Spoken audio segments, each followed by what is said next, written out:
Good morning বন্ধুরা, সকাল সকাল আমি চলে এলাম তোমাদেরকে ধুত্র ফুল দেখাবো বলে। দেখো এইরকম ধুত্র ফুল কে কে তোমরা দেখেছো? আমি তো ফার্স্ট টাইম দেখলাম। এই দেখো, ওই ফুলটা ছিল মানে ফোটার পরে, আর এই ফুলটা এখনো ফোটেনি। তো এই দিকে দেখো, এই ফুলটা কি সুন্দর লাগছে দেখতে। তো দেখো বন্ধুরা, এটা হচ্ছে ফুলটা ফোটার আগের অবস্থা, আর ফুলটা ফোটার পরের অবস্থা এইটা।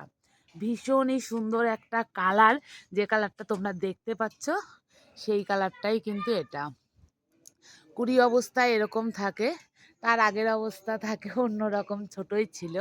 কিন্তু ফুলটা অনেকটাই বড়। দেখো কতটা বড় লম্বা, তোমরা বুঝতে পারছো জানি না। পাতাগুলোও না অন্যরকম। আর কে কে এই ফুলটা আগে দেখেছো জানিও, আর যারা দেখোনি তারা জানিও তোমাদের কেমন লাগলো ফুলটা। আমার তো ভীষণই সুন্দর লেগেছে।